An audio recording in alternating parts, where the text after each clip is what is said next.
আজকে আপনাদের আমি একটা কিবোর্ডের রিভিউ করে দেখাবো। কিবোর্ডের নাম হচ্ছে মাইক্রোপ্যাক কিবোর্ড। মাইক্রোপ্যাক K203 model. এই কিবোর্ডটা আমি নিজে কিনে নিয়ে আসছি। দেখি কিবোর্ডটা আনবক্সিং করে কি কি আছে এর ভিতরে।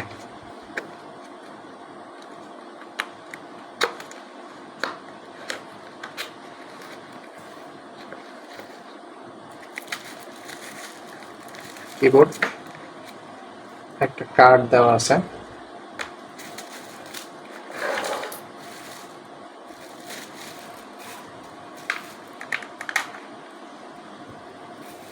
কিবোর্ডটা দেখতে আসলেই সুন্দর।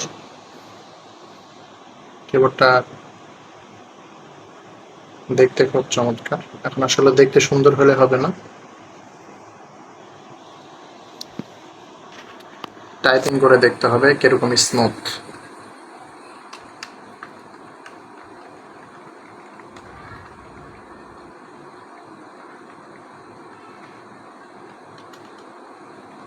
আওয়াজগুলো, বাটনের আওয়াজগুলো খুবই আস্তে, সাইলেন্ট। কিবোর্ডের চাপ দিতে অতটা শক্তি লাগছে না।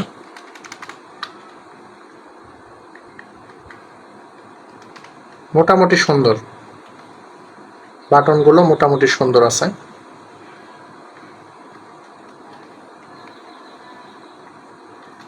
এই কিবোর্ডটার খুব একটা দাম বেশি না, তবে বাজেট অনুযায়ী ভালো একটা কিবোর্ড বলা চলে।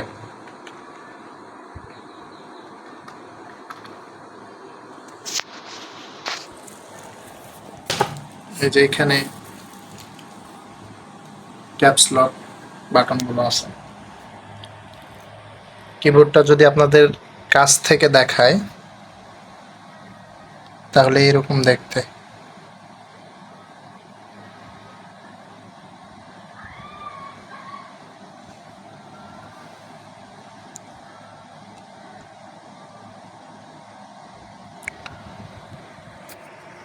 কিবোর্ডের পিছন সাইড যদি দেখায়,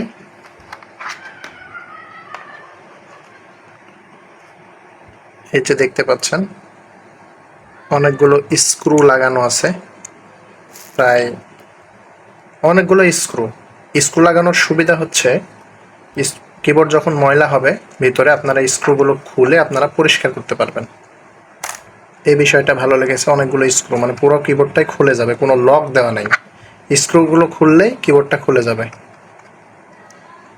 আর এই যে কিবোর্ড উঁচু করে ব্যবহারের জন্য দুটি দেওয়া আছে, এরকম করলে কিবোর্ডটা একটু উঁচু হয়। আর এই যে ছিদ্রগুলো দেখছেন, ভালোভাবে দেখায়। এই যে দেখেন ছিদ্র, এই যে ছিদ্রগুলো এই পাশ ওপাশ দেখা যাচ্ছে। এই ছিদ্রগুলো আসলে কিবোর্ডের উপরে যদি পানি বা তরল কিছু পড়ে যায়, এই ছিদ্রগুলো দিয়ে বের হয়ে যাবে।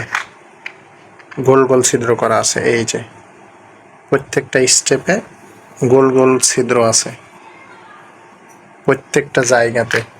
এখানে আছে, এখানে আছে, এই স্টেপে আছে, প্রত্যেকটা স্টেপে গোল গোল ছিদ্র করা আছে। আকস্মিকভাবে চা বা যদি কোনো পানি পড়ে যায় তরল কিছু, সেক্ষেত্রে কিবোর্ডের ওই পাশ দিয়ে পানিটা বের হয়ে যাবে। আমার কাছে মোটামুটি ভালো লেগেছে, খুব একটা খারাপ না। বাজেট অনুযায়ী যথেষ্ট ভালো একটা কিবোর্ড। কিবোর্ডের মডেলটি আমি আরেকবার বলে দিচ্ছি, মাইক্রোপ্যাক K203 মডেল। বক্সটা আরেকবার আপনাদের দেখাই। এই যে মাইক্রোপ্যাক K203 মডেল। প্রাইস এখানে দিয়ে দেওয়া আছে 699 টাকা, যদিও 699 টাকা দাম না, আরও কম দাম।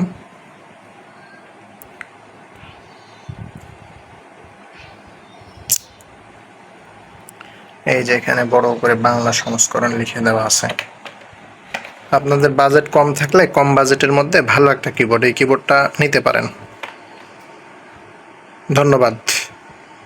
দেখা হবে অন্য একটি কিবোর্ড নিয়ে। এর পরবর্তীতে আমি A4 টেক কিবোর্ডের রিভিউ দেব ইনশাআল্লাহ, এবং কম্পেয়ার করব কোন কিবোর্ডটা ভালো।